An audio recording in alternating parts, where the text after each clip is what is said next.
अपने चैनल पर हम आप सबको खुशामदीद कहते हैं। इसको सब्सक्राइब करने के बाद बेल आइकन बटन को भी प्रेस कर लें ताकि हमारी तमाम नई आने वाली वीडियोस को टाइमली देख लें।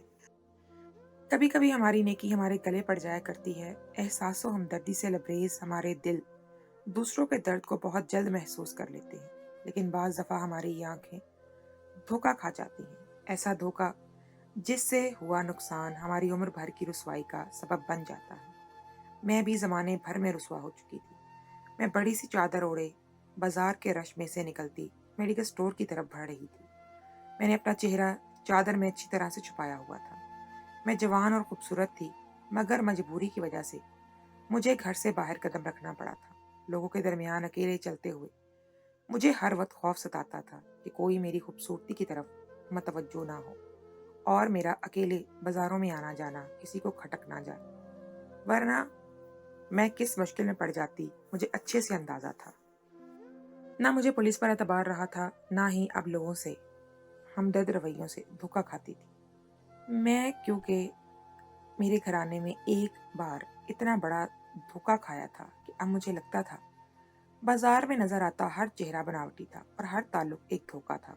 मैंने अपने बीमार शौहर के लिए दवाई लेनी थी। मैं रश में से गुजर रही थी जब मेरी नजर फार्मेसी के सामने एक 15 साल लड़के पर पड़ी।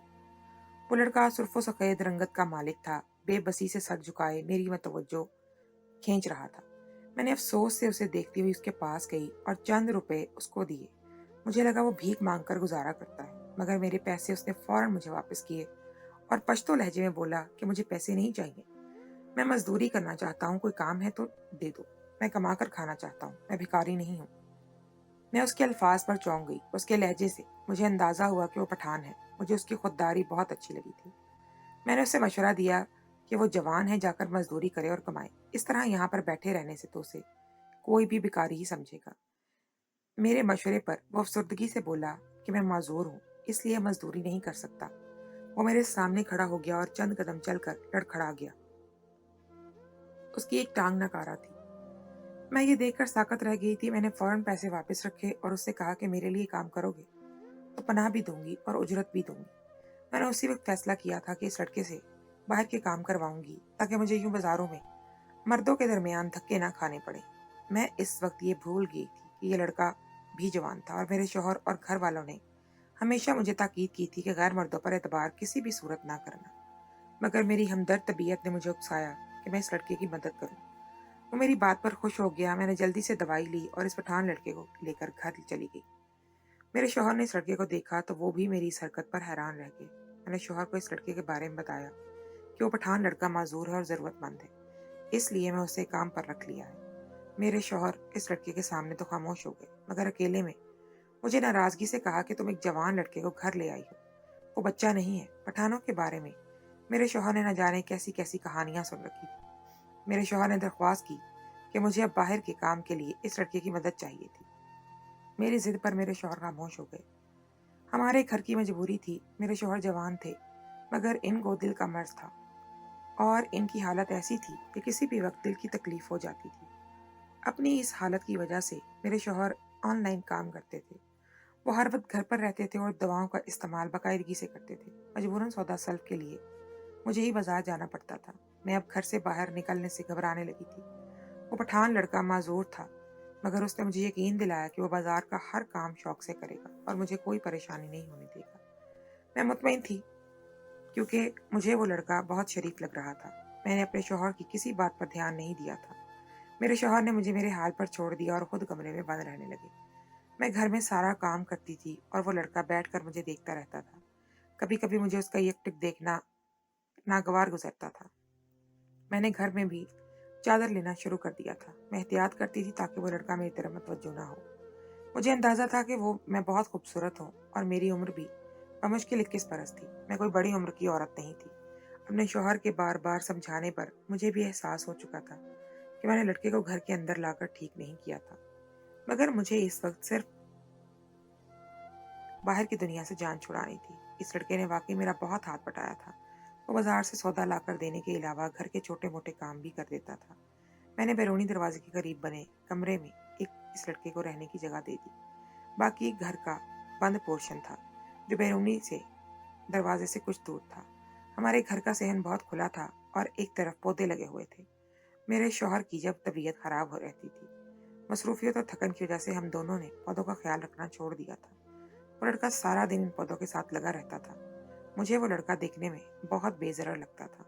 मैं उसकी माजूरी और मोहताज जिंदगी पर अफसोस करती थी। मुझे कभी अंदाजा ही नहीं हुआ कि वो जैसा नजर आता है उससे बिल्कुल मुतजाद शख्सियत का मालिक है। मेरे होश तो उस रोज उड़े जब मैं रात के वक्त कमरे में पानी ना होने की वजह से निकली थी कमरे से। मुझे किचन के करीब खटपट का एहसास हुआ तो मैं ठटक गई। मैंने जल्दी से आगे बढ़कर लाइट ऑन की तो मेरी आंखें फटी की फटी रह गई। सामने वही पठान लड़का खड़ा था। हमारे किचन के दो दरवाजे थे। एक पोर्शन के अंदर की तरफ खुलता था जबकि दूसरा सहन की तरफ खुलता था। वो पठान लड़का भी शायद मेरे जाग जाने का अंदाजा कर चुका था, तभी सहन में खुलने वाले दरवाजे से निकल रहा था। मगर ऐन वक्त पर मैंने लाइट ऑन कर ली थी। वो लड़का मुझे देखकर घबरा गया और गड़बड़ा कर बोला कि मुझे भूख लग रही थी, इसलिए मैं किचन में चला आया। इस लड़के के जुमले पर मैंने किचन में नजर दौड़ाई। वहां सब सामान वैसे ही पड़ा हुआ था जैसे मैंने सोने से पहले समेट कर रखा था। इस लड़के का चेहरा सुर्ख हो रहा था और पसीना साफ नजर आ रहा था। जाने वो क्या कर रहा था कि मेरे आने पर यूं परेशान हो गया। मैंने उसकी वजाहत पर खामोशी से सर हिला दिया। मैं इस वक्त खुद भी डर गई थी, इसलिए इससे ज्यादा सवाल नहीं किए। वो भी सर झुकाकर चला गया और मैं परेशानी के जो काम करने निकली थी वो भी भूल गई थी। मैं कमरे में जाकर भी सो नहीं पाई। वो पठान लड़का किचन के जरिए घर में दाखिल हुआ था। वो रात के वक्त ही पेट भर कर जाता था। मुझे कभी अंदाजा ही नहीं हुआ कि वो रात के वक्त कमरे के अंदर दाखिल होता था। सोचते सोचते मुझे नींद आ गई। अगली सुबह इससे पहले कि मैं इस लड़के से सवाल करती, वो नाश्ता लेने मेरे पास आया और शर्मिंदगी से बोला कि मैं रात के वक्त शदीद भूख लगने की वजह से घर में आया था। मैं अपनी इस हरकत पर माजरत चाहता हूँ। इस लड़के का झुका हुआ सर और शर्मिंदगी देखकर मैंने अपने सब शकूक भुला दिए। मुझे लगा वाकई वो लड़का भूख की वजह से आया होगा। इस लड़के की माजरत पर बात वहीं खत्म हो गई और मैंने अपने शौहर के सामने इस बात को बिल्कुल भी जिक्र नहीं किया और यही मेरी गलती थी। मैं हर मामले से घर के मर्द को अनजान रखकर गलत कर रही थी। मेरे शौहर भी मुतमईन थे कि वाकई अच्छा लड़का है। अगली रात मेरी आंख फिर खुली तो मैं उठ बैठी। मेरे लाशऊर में इस लड़के की हरकत अब भी मौजूद थी। मैंने कुछ सोचते हुए कमरे का दरवाजा खोला तो अंधेरे में मुझे महसूस हुआ कि कोई दरवाजे के पास मौजूद है। मैं चौंक गई। इस बार लाइट ऑन करने पर कोई मौजूद नहीं था। मैंने किसी की मौजूदगी को अपना बहन समझ लिया और घर में घूमकर सारा जायजा लिया और कमरे में वापस चली गई। इसके बाद कई रातें इसी तरह जागकर मैं चेक करती रही और हर बार मुझे ऐसा वहम सताता था कि घर में रात के वक्त कोई और भी मौजूद होता था, लेकिन मुझे कभी कोई नजर नहीं आता था। मगर एक सुबह खाना खाते हुए अपने शौहर की बात पर मैं चौंक गई जब मेरे शौहर ने पुरसोच लहजे में मुझसे कहा कि आजकल इस पठान लड़के को देखकर लगता है कि इसकी रात की नींद पूरी नहीं होती। इसकी आंखों में सुर्खी होती है और दिन भर जहां बैठता है नींद में चला जाता है।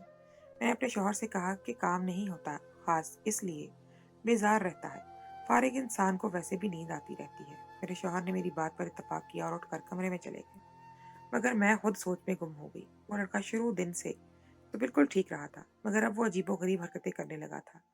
बाजार जाता तो चंद मिनटों में ही खरीदारी करके घर पहुंच जाता और ऐसा लगता जैसे भाग कर आया हो। हालांकि वो माजूर लड़का था और एक माजूर इंसान के लिए भागना मुमकिन ही नहीं होता। मगर वो लड़का अब हर वक्त जल्दबाजी में रहने लगा था। मैं उसकी तब्दीली को महसूस कर रही थी मगर कोई नतीजा अखज़ नहीं कर पा रही थी। एक रोज वो लड़का सौदा लाया तो बुरी तरह हाँफ रहा था। मैं उसकी हालत पर घबरा गई। उसका रंग बिल्कुल जर्द हो रहा था। मैंने परेशानी से सवाल किया तो वो बोला कि कुछ आवारा कुत्ते उसके पीछे पड़ गए थे, इसलिए तेजी से आना पड़ा। मुझे उसकी बात पर शक था। वो सच नहीं बोल रहा था क्योंकि इस रास्ते में कोई आवारा कुत्ते नहीं होते थे। मैंने संजीदगी से कहा कि अगर ये काम उसके लिए मुश्किल हो चुका है तो वो वापस चला जाए। मैं अपना काम खुद संभाल लूंगी। मेरी बात पर वो जल्दी से सीधा हुआ और बोला कि अब मैं ये काम कभी नहीं छोड़ सकता। मैंने उसके जुमले पर चौंक कर उसे देखा तो वो हंसकर बोला, आप कमजोर हैं, ये काम आप नहीं कर सकती। ऐसे काम मुझसे जैसा जवान लड़का ही कर सकता है। वो मुझे अक्सर ये बात बोलता था कि मैं कमजोर हूँ, कुछ नहीं कर सकती। मगर मैंने पहली बार इस जुमले को महसूस किया था। मुझे ऐसा लगा जैसे वो मुझे एहसास दिलाता था कि मैं इसका मुकाबला नहीं कर सकती। मुझे ये बात अजीब लग रही थी।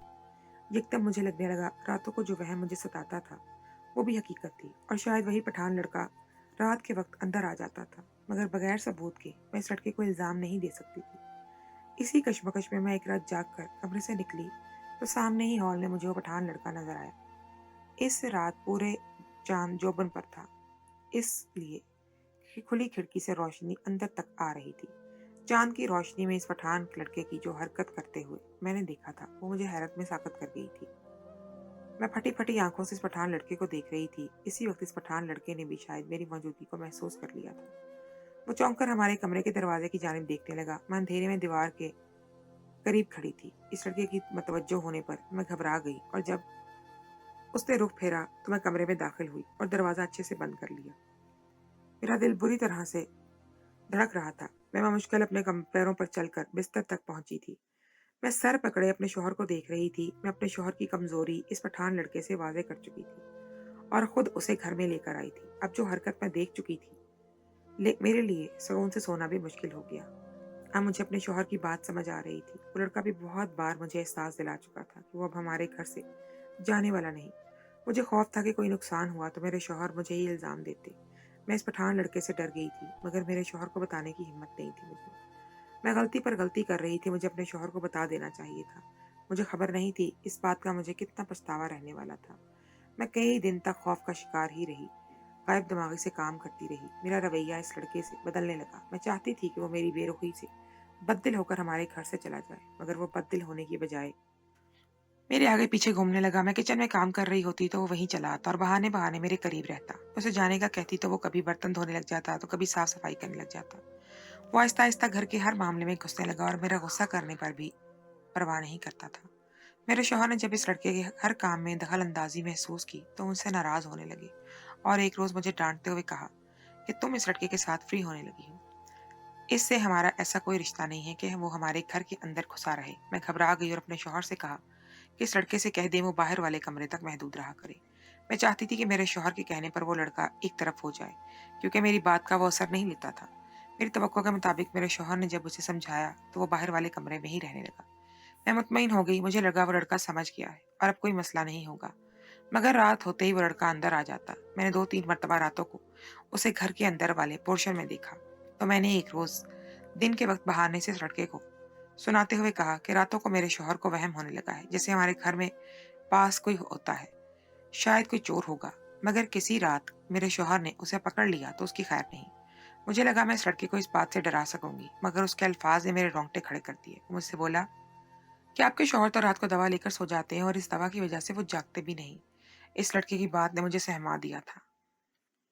उसकी बात बिल्कुल ठीक थी। मेरे शौहर अपनी बीमारी के बाद रात को सुकून के लिए नींद की दवा लेते थे, मगर हमने ये बात कभी किसी को नहीं बताई थी और इस लड़के के तो मैंने इसकी खबर भी नहीं होने दी थी। न जाने वो कैसे जान गया कि मेरे शौहर रात को दवा लेते थे। खौफ से मेरी हालत खराब होने लगी। मुझे यकीन हो गया इस लड़के की नीयत ठीक नहीं थी। मैं सोचने लगी कि अपने शौहर से कह दूं कि इस लड़के को अब घर से निकाल दे। हालांकि खौफ मुझे था, इस बात का अब फायदा नहीं रहा था, मगर मैं कोशिश करना चाहती थी। लेकिन मेरे कुछ बताने से पहले ही मेरे शौहर के एक दोस्त का इंतकाल हो गया। सुबह सवेरे हमें इत्तला मिली तो मेरे शौहर ने तैयारी की और मुझसे कहा कि वो जनाजा में शिरकत करते ही वापस लौट आएंगे। मैं इस लड़के के साथ अकेले रहने का सोचकर ही घबरा रही थी। हम अपना घर इस लड़के के हवाले करके भी नहीं जा सकते थे। मुझे ये इत्मीनान भी था कि मेरे शौहर शाम होने से पहले लौट आएंगे, क्योंकि उनके दोस्त का घर इसी शहर में था।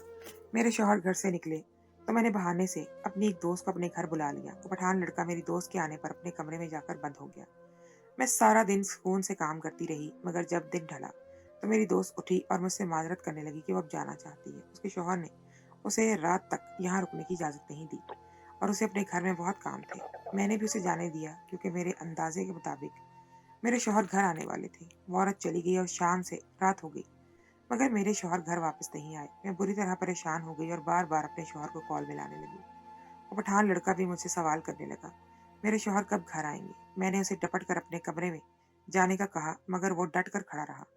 इस दौरान मेरे शौहर ने कॉल की और परेशानी से मुझे बताने लगे कि उनके दोस्त के बेटे ने दुबई आना है और फ्लाइट अभी तक खैर का शिकार है, जिसकी वजह से जनाजा भी नहीं हो पाया। अब फजर के वक्त जनाजा था। मेरे शौहर भी वहीं रुक गए कि जनाजा भुगता कर ही वापस आएंगे। मैं अपने शौहर की इस हरकत पर बहुत गुस्सा हुई, मगर कॉल पर कुछ कह नहीं पाई। कसूर मेरा ही था। मैंने अपने शौहर के सामने हमेशा इस पठान लड़के की अच्छाई बयान की थी और जो महसूस करती रही वो छुपा गई। अब भी वो लड़का इसी यकीन करके वहां पर रुक गए और मुझे हिदायत दे दी कि रात को अंदर वाला पोर्शन लॉक कर लेना, वो लड़का बाहर के कमरे में पड़ा रहेगा। इस पठान लड़के ने भी कॉल सुन ली थी। मैंने उसे कह दिया کہ آج میں رات کا کھانا نہیں بنا سکتی، اس لیے وہ جا کر سو جائیں۔ میں اٹھ کر اپنے کمرے میں جانے لگی۔ میں اب یہ بات چھپا نہیں سکتی تھی کہ میرے شوہر اس رات گھر نہیں آئیں گے۔ وہ لڑکا سب جان چکا تھا اور خالی گھر اس کے سامنے تھا۔ میرے بارے میں بھی اسے خوب پتا تھا کہ میں ایک ڈرپوک اور کمزور لڑکی ہوں، جبکہ میری آنکھوں میں اس رات کا منظر ٹھہرا تھا جب چاند کی روشنی میں آدھی رات کو میں نے اس پٹھان لڑکے کو دیکھا تھا۔ خوف سے میری حالت خراب ہو رہی تھی۔ جلد بازی میں مجھے یہ بھی بھول گیا تھا کہ میں اس لڑکے کو بیٹھک میں بھیج کر باقی پورشن کو لاک کرنا تھا۔ میں کمرے میں پہنچ کر بستر پر ڈھہ گئی۔ میں سمجھ نہیں پا رہی تھی مدد کے لیے کسے بلاؤں۔ میرا گھرانہ اور سبھی دوست احباب دوسرے شہر میں رہتے تھے۔ میرے سسرال والے بیرون ملک شفٹ ہو چکے تھے۔ میں نے ہمدردی میں کتنی بڑی غلطی کر دی تھی، مجھے اب احساس ہو رہا تھا۔ حالانکہ میرے گھرانے نے اس کی ہمدردی کے بدلے اتنا بڑا دھوکہ جھیلا تھا۔ میرے بھائی نے بھی ایک دوست کے والد کی وفات پر ہمدردی میں اسے اپنے گھر میں پناہ دی تھی اور کہا تھا کہ جلد اس کا دوست اپنی رہائش کا کہیں بندوبست کر لے گا، مگر ابھی وہ پرائے گھر میں نہیں جا سکتا تھا۔ وہ اپنے باپ کے ساتھ رہنا چاہتا تھا کیونکہ وہ گھر کرائے کا تھا۔ بھائی کا دوست بہت شریف اور اچھا تھا۔ ہم سب نے اسے گھر کا فرد مان لیا تھا، مگر چند روز بعد میرے بھائی کا دوست وہی اکیلے گھر میں موقع ملنے پر میری بڑی بہن کے ساتھ زبردستی کرنے لگا۔ ہماری قسمت اچھی تھی کہ عین اسی وقت پر میرے والد گھر لوٹ آئے تھے اور میری بہن کو بچا لیا تھا۔ بھائی کا دوست گھر سے بھاگ گیا تھا اور دوبارہ پولیس کو بھی نہیں ملا تھا۔ میں اتنا بڑا دھوکہ کھانے کے بعد بھی ہمدردی کر بیٹھی تھی۔ اب خوف زدہ سی کمرے میں پڑی تھی۔ رات گہری ہوتی جا رہی تھی۔ اچانک میرے کمرے کا دروازہ کھلا۔ میں گھبرا گئی، مگر یہ دیکھ کر ساکت رہ گئی کہ وہ پٹھان لڑکا کھانے کے لیے میرے کمرے میں آ گیا تھا۔ میں اسے بے یقینی سے دیکھ رہی تھی۔ وہ معذور لڑکا جو پہلے لنگڑا کر چلتا تھا، اس وقت بالکل ٹھیک چل رہا تھا۔ میری حیرت پر وہ ٹٹائی سے بولا کہ میں معذور نہیں ہوں، میں نے جھوٹ بولا تھا تاکہ مجھے آپ کے گھر میں داخل ہونے۔ وہ مجھے کھانا دیتے ہوئے بولا کہ آپ کا موڈ نہیں ہے تو آج میں نے کھانا بنا لیا۔ میں اس کی جرات پر حیران تھی۔ وہ ہمارے گھر میں آنے کے لیے معذور کا جھوٹ بول رہا تھا اور اب وہ مجھے تنہا پا کر کمرے تک بھی آ گیا تھا۔ میں اس وقت اپنے شوہر سے ذرا بھی نہیں دے پا رہی تھی ڈراوا بھی۔ میں نے جھوٹ بولتے ہوئے کہا کہ کھانا لے جاؤ، مجھے بھوک نہیں ہے، میں اپنے بھائی کا انتظار کر رہی ہوں، میرے شوہر کچھ دیر تک یہاں پہنچ جائیں گے، میں تو اس سے کھانا کھاؤں گی۔ مجھے لگا کہ میرے شوہر کے آنے کا سن کر وہ پٹھان لڑکا ڈر جائے گا اور کمرے سے چلا جائے گا، لیکن وہ میری بات پر حیرت سے بولا کہ اچانک آپ کا شوہر کہاں سے آ رہا ہے؟ اب تو رات کے 12 بج رہے ہیں۔ اس کی بات سے صاف ظاہر ہو رہا تھا کہ اسے میری بات پہ یقین نہیں آیا تھا۔ میں نے غصے سے اس لڑکے کو کہا کہ میرے گھر کے معاملات میں دخل مت دو اور اپنے کمرے میں چلے جاؤ۔ میں غصہ کر کے اس لڑکے کو بھیجنا چاہ رہی تھی، مگر اس نے اٹھ کر کمرے کو اندر سے لاک کر دیا۔ اس رات اس لڑکے نے میرے ساتھ جو کیا، میرے احسان خطا ہو گئے تھے۔ مجھے اس رات اپنی غلطی کا شدت سے احساس ہوا تھا، مگر میں کچھ نہیں کر پائی۔ اگلی صبح میں خوف سے رو رہی تھی جب اس پٹھان لڑکے نے مجھے اپنے بارے میں سب بتا دیا۔ اس پٹھان لڑکے کے انکشاف نے مجھے لرزا کر رکھ دیا تھا۔ میرے شوہر دن کے وقت گھر پہنچے تو میری حالت خراب ہو رہی تھی۔ وہ گھبرا گئے اور مجھے سنبھالنے لگے۔ میرے شوہر نے اس پٹھان لڑکے کو بلایا تو تب پتا چلا کہ وہ لڑکا غائب تھا۔ میرے شوہر الجھ سے گئے۔ انہیں لگا کہ پٹھان لڑکا بازار گیا ہے، جبکہ میں جانتی تھی وہ لڑکا گھر سے بھاگ گیا تھا۔ میں بری طرح روتی جا رہی تھی۔ میرے شوہر کچھ سمجھ نہیں پا رہے تھے۔ میں اس وقت اپنے شوہر کو کچھ بتانے کے قابل بھی نہیں رہی تھی۔ میری غلطی یہ تھی کہ میں نے گھر کے مرد سے پوچھے بنا اس جوان لڑکے کو گھر میں رکھا۔ اس روز شام تک جب وہ پٹھان لڑکا واپس نہیں آیا تو میرے شوہر ٹھٹک گئے۔ میرا مسلسل رونا اور پٹھان لڑکے کی گمشدگی میرے شوہر کو شک میں مبتلا کر گئی تھی۔ وہ مجھ سے سوال کرنے لگے کہ میں ان کے پیچھے کیا ہوا تھا۔ میری حالت ابتر ہو رہی تھی۔ میں اپنے شوہر کو کچھ بتانے کی بجائے ضد کرنے لگی کہ وہ مجھے کچھ دنوں کے لیے میری خالہ کے پاس بھیج دے۔ مجھے اپنی بے چین حالت ذرا بھی ڈرا رہی تھی۔ میرے رونے پر میرے شوہر نے ہار مان لی اور مجھے اطمینان دلایا کہ وہ اگلے روز مجھے خالہ کے گھر لے جائیں گے، لیکن وہاں رکنے کی اجازت نہیں دیں گے۔ لیکن میری ضد پر وہ مان گئے۔ رات کو جانا ہمارے لیے ممکن نہیں تھا کیونکہ میری خالہ کا گھر دوسرے شہر میں تھا۔ گھر والے بیرون ملک شفٹ تھے تو وہاں تو جانا ممکن ہی نہیں تھا۔ ایک خالہ ہی تھی جن کے پاس فی الحال میں کچھ دن رہ سکتی تھی۔ میں اپنے شوہر کے مان جانے پر چپ ہو گئی، میرا مگر دل بری طرح سہما ہوا تھا۔ میں اپنے شوہر کو نہیں بتا پائی تھی کہ میں کیا کر چکی تھی۔ میں اس گھر سے جلد از جلد بھاگ جانا چاہتی تھی، مگر اس رات میری زندگی ایسی برباد ہوئی کہ میرے لیے جینا مشکل ہو گیا۔ اس رات ہمارے گھر 4 مرد گھس آئے اور وہ پٹھان تھے۔ زبردستی ہمارے گھر میں گھس کر انہوں نے میرے شوہر کا گریبان پکڑ کر پوچھا وہ لڑکا کہاں ہے جو ہمارے گھر میں رہتا تھا، اور میرا شوہر پریشان ہو گیا۔ لڑکا گھر سے بھاگ گیا تھا اور وہ پٹھان مرد اب ہمارے گھر میں گھس کر وہی لڑکا مانگ رہے تھے۔ میرے شوہر نے ایمانداری سے انہیں بتایا کہ وہ لڑکا کل تک ہمارے گھر رہا تھا، مگر اب صبح سے غائب ہے اور ہم خود بھی نہیں جانتے کہ وہ کہاں گیا ہے۔ میرے شوہر نے سچ بتا دیا، مگر ان پٹھان مردوں کو میرے شوہر پر یقین نہیں آیا۔ وہ بولے کہ تم اس لڑکے کو چھپا رہے ہو، تمہیں پیسے کا لالچ ہے، مگر ہمیں وہ لڑکا چاہیے۔ میرے شوہر کچھ سمجھ نہیں پا رہے تھے، मैंने डरते डरते इन मर्दों को बताया कि वो लड़का शायद जान चुका था कि वो इसके पीछे आएंगे, इसलिए भाग गया, हमें इसकी कोई खबर नहीं है। वो लड़का हमारे मुसलसल इनकार पर गुस्सा हो गए और घर की तलाशी लेने लगे। मेरे शौहर को इनके हरकत का गुस्सा आया। मुझे बहुत खौफ था मेरे शौहर की तबीयत खराब ना हो जाए। वो दिल के मरीज थे और इस वक्त इनका चेहरा जर्द हो रहा था। मेरे शौहर ने गुस्से से इन पठान मर्दों से कहा कि हमारे घर से चले जाओ वरना हम पुलिस को बुला लेंगे। वो पठान मेरे शौहर की बात पर गुस्सा हो गए और हमारे करीब आए और बोले कि लगता है तुम्हें अभी तक अंदाजा नहीं हुआ हम कौन हैं। हम पुलिस से नहीं डरते और हमसे जुबान चलाने की जरूरत करोगे तो नुकसान उठाओगे। मैं अपने शौहर को खामोश रहने का बोलती रही, मगर वो ये सब बर्दाश्त नहीं कर पा रहे थे। इन अनजान मर्दों का हमारे घुसकर गुंडागर्दी दिखाना मेरे शौहर को गुस्सा बढ़ा रहा था। मेरे शौहर ने जब इनको धमकाने पर भी गुस्से से इन्हें निकलने का कहा तो एक पठान को गुस्सा आ गया। उसे अचानक पलटकर अपनी पिस्तौल से मेरे शौहर के सीने पर फाइल खोल दिया। मैं चीखकर अपने शौहर के करीब गई, मगर वो खून में लथपथ जमीन पर गिर चुके थे। वो पठान मर्द घर से चले गए और मैं साकत सी अपने शौहर की लाश के पास बैठी रह गई। मेरी अंधी हमदर्दी ने मुझे ऐसा नुकसान दिया था जिसकी भरपाई मुमकिन ही नहीं थी। इस पठान लड़के का गैर मामूलीपन मैं काफी रोज से महसूस कर चुकी थी। फिर एक रात तो चांद की रोशनी में से पिस्टल में गोलियां डालते भी देख लिया था। मैं डरती रही मगर खामोश रही, और जब मेरे शौहर घर पर नहीं थे तो उस लड़के ने मुझे कमरे में बंद कर दिया था और पूरी रात कमरे की कुंडी लगाई वो भी मेरे कमरे में बैठा रहा। सुबह के वक्त मेरे खौफ पर उसने मुझे सच बताया कि वो पठान कबीले का लड़का है। उसने एक कत्ल किया है जिसका बदला लेने के लिए मकतूल के घर वाले उसे ढूंढ रहे थे। वो झूठ बोलकर हमारे घर में रहा। रातों को उठकर वो अंदर आकर छुप जाता। वो दवा लाता था तो जान गया था कि मेरे शौहर हर बार इनकी गोली दवा मंगवाते थे। ये बात जानने के बाद वो खामोशी से हमारे घर में आकर हमारी इज्जत की हिफाजत करता रहा, मगर वो बाजार में आते जाते अपने दुश्मनों की नजर में आ गया। और पिछली रात भी वो अपने दुश्मनों के खौफ से मुझे बचाने के लिए कमरे में बंद करके मेरे साथ बैठा रहा था, मगर सुबह होते ही माजरत करके चला गया। वो अपनी वजह से हमें नुकसान नहीं पहुंचाना चाहता था, लेकिन वो घर से भागकर भी हमें नुकसान पहुंचा गया था। मेरे शौहर की मौत हो गई थी और मैं जो सच जानने के बाद अपने शौहर को और खुद को महफूज करने के लिए कुछ रोज अपनी खाला के घर जाकर रहना चाहती थी। जवानी में बेवा होकर हमेशा के लिए अपनी खाला के घर आ गई थी। मेरी जिंदगी उजड़ गई थी। मैं सब बहनों को बताना चाहती हूँ कि हमदर्दी और नेकी जरूर करें, मगर एक हद में ही सब अच्छा लगता है। किसी पर इतना अंधा एतमाद नहीं करना चाहिए, नाकाबिले तलाफी नुकसान हो जाए। और खास तौर पर अपने घर के मर्दों से पूछे बिना कोई फैसला लेना नहीं चाहिए, ना कोई बात छुपानी चाहिए, वरना हमारे घर के मुहाफिज हमारी गलती या कह लें बेवकूफ़ी की वजह से मुसीबत का शिकार हो जाते हैं। मेरी बेवकूफ़ी से मेरा घर उजाड़ दिया था। अब सिवाय पछतावे के मेरे पास तो कुछ भी नहीं बचा था।